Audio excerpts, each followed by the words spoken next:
Thanks, Steph, and thanks to all of you for being here.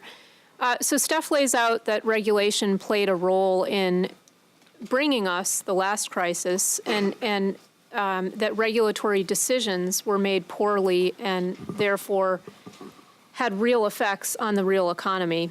And one of the things that Dodd-Frank did in response to that was to give more power to regulators to make more decisions in the financial system in the hopes that they might make them better next time than they did the last time. And in terms of moving to a single regulator, that was actually under consideration in the lead up to Dodd-Frank and was not adopted technically, although the Fed is trying very desperately to become the single financial system regulator, and it's made some headway in that. Dodd-Frank not only expands the types of institutions that the Fed can oversee, but it also has given the Fed an ability to go deeper into the institutions that it oversees. So it's a holding company regulator, but it's now able to go deep into the subsidiaries of the holding companies. So, for example, the Fed is now a major insurance regulator because so much of the insurance industry is held within holding companies that the Fed oversees. And then, of course, Dodd-Frank created a new class of institutions, systemically important financial institutions, and those institutions are overseen by the Fed. And the Fed has a lot of the Fed discussion of late has been, we really need to have a better access to other parts of the financial system that are now regulated, for example, by the Securities and Exchange Commission, because we worry that things that are going on there could affect financial stability. And so there's actually a fairly intense disagreement between the SEC and the Fed over who ought to be regulating the capital markets.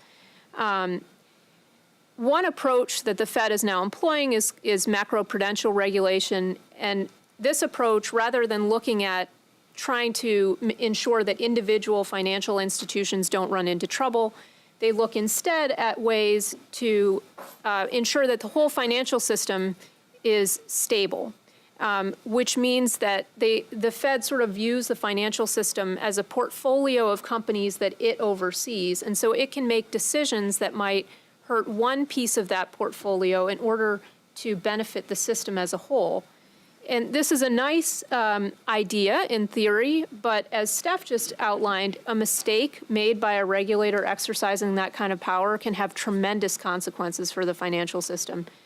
So the bottom line is we need to pay attention to the role that the Fed is playing as a regulator.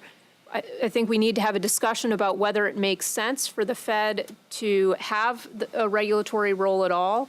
Monetary policy is a big mandate, and so you may not want to also have a regulatory mandate. Maybe allow the Fed to concentrate on monetary policy, which, to be honest, many of the people who go to the Fed really are thinking of it in terms of monetary policy institution, and they get there and they realize, oh, we also have regulatory responsibilities, and it's sort of a side issue for them.